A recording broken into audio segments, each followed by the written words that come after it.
In this video, I will show you how you can make a virtual studio just like this inside Cyberlink Power Director. Hi, my name is Szilárd from bluefx.net, and I want to show you how to use the Virtual Studio template inside Cyberlink Power Director. So we're gonna construct something really cool together. Cyber Director is a really simple tool, and we have modified our templates in such a way that you can use our templates also in Power Director. Now, when you purchase the Virtual Studio 7 package, you'll find a project. You need to unzip it, and in that you'll find a project file called projects. Open the projects folder, and in that you'll find two folders. One is called Virtual Studio 7 Universal, and the other one is Adobe After Effects project. The Adobe After Effects project, we're not going to cover that. We have a separate tutorial for that. But let's open up the Universal one. Now, the idea here is that we made this so that you can just import these files into any type of video editing app. And in this video, I'm going to show you how to import it inside Power Director, Cyberlink Power Director. So the first thing that you're going to start with is the background folder. So in the background folder, you'll find a lot of different backgrounds and a lot of different angles. Now, I'm going to open a couple of them, and you can see, for example, here, this is a really nice one. And here in the TV screen, you can add your own images. Let's say if you're a real estate agent, if you're a realtor, and you want to just present your videos in a way that you appear here on camera and in the background you show a house, you can easily do that. You can add video, you can add images, you can add charts here. And you could also add a desk.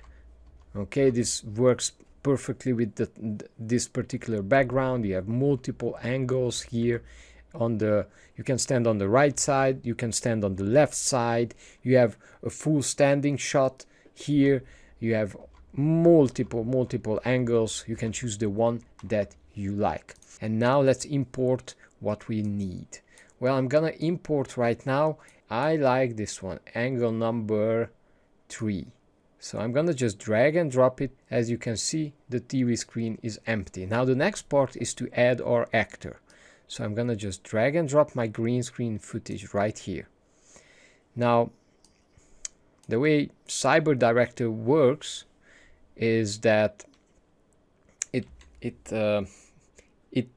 puts things a little bit differently on top of one another than other video editing apps. So basically, the top is always at the bottom.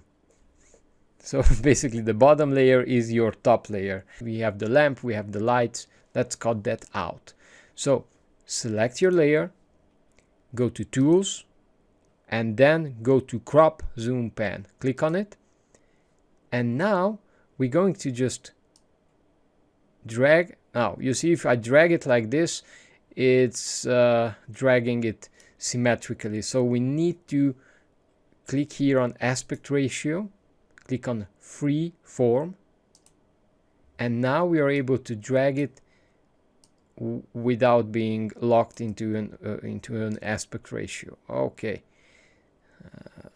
Now keep in mind that you want to leave a little bit of extra space on the side, because your actor might be moving his hands, so we want to make sure that there is enough space for that. What's really important is to just cut out the black part here, the black edge, and this light. Okay, perfect. I'm gonna click OK. So this is our green screen. Now the next part is to remove the actual green screen. And depending on how well you shot and lit your green screen footage, this is going to be a simple or more complicated process. But right now, we're gonna just show you how you can do it simply. Now click on your footage, click on Tools, PIP Designer, Picture-in-Picture Designer. Click on that. Okay, and I'm gonna just close the object setting. We don't need that. And we have here something called chroma key. Select that, open it, and now what we want to do is click on the eyedropper. And the idea is that you want to select a green that is that is an average green. It's an average, kind of average colored green. So I'm going to go with, let's say, this one. Okay, it is already pretty good. Now, I've seen better tools than this green, than Cyberlink's native green screen remover, but it's gonna do the job. So I'm gonna just change the color range just a little bit until the edges are not so green. Let's see. Now, if you move too much, if you move the denoiser too much, you'll see that it's going to eat up parts of the footage that you want to keep. So don't overdo this, just slightly. I think this is already good enough, so I'm going to just close this. Now when it asks you if you want to save it, of course click yes, you want to save this. To move your actor into the right position, so we're gonna actually, let's move him to the right side like this, maybe a little more. Now the next part is to add an image. Now obviously this is it's gonna be really cool if you're a realtor, if you show a house, if you show a really cool house that you want to sell, and voila, I just dragged it in. It's already showing up in the background. Now what you want to do is you might want to scale this down a little bit. So I'm selecting the image and then scaling this down, and then what I want to do is, you see, this is a challenge here, that now you want to move the image, let's say, to the left, but if I select the image here and try to move it, it automatically selects the footage of my actor, because that remember what's here in the bottom, that's actually on the top, so it's always selecting that. So for that, to be able to move that, all you got to do is click on the lock icon, lock this layer so it's not being automatically moved, okay, like this. And also you want to lock the angle layer for now, I mean the background layer, and this way we can just move around the image like this, scale it down, and it's almost gonna be sold. This house is almost selling while we are editing the video. Okay, so the next step is to add another angle. I want to use another angle. Okay, this one would be just a tiny bit more tricky. So let's add this angle to the mix. Let's put it, okay, yeah, because now if the layer is locked, you won't be able to drag it to that particular track. And what now, maybe this is not the perfect layer, not the perfect angle. Let's see if we can make it look good. Let's see, like this. Again, we want to add a nice image into the background, so let's say we're gonna just drag and drop an image from here. Oh wow, it automatically added it there. Of course it did. Now we're gonna just lock the layers, select the image, and you see, sometimes it depends how big your image is. In this particular case it worked perfectly, but you can see that there is a slight angle here, and you might want to rotate the image depending on what you want to show. The way I added this image, exactly that way you would add a video. Obviously you would like to use a couple of transitions. We can use transitions, super easy. So we have here in the main folder that you have downloaded, you have here something called transitions. So let's just drag a transition in. Okay, really simple. Transition goes on top. Let's take a look.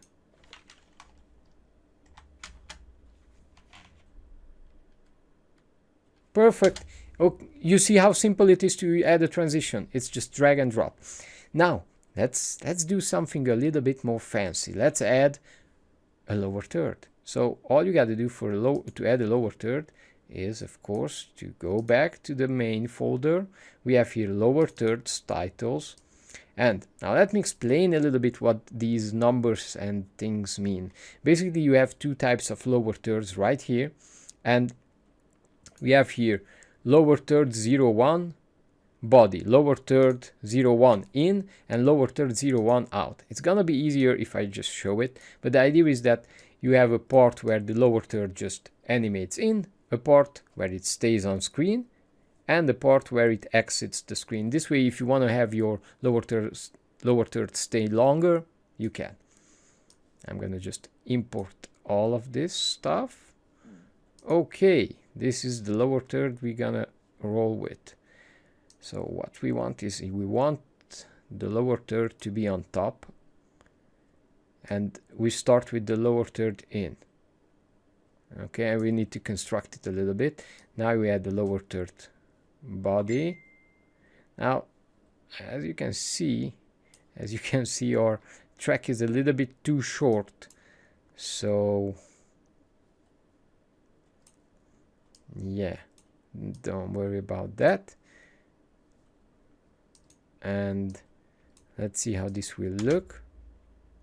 It comes in, it stays, and I'm gonna just move these things over to the right, so we have more space here.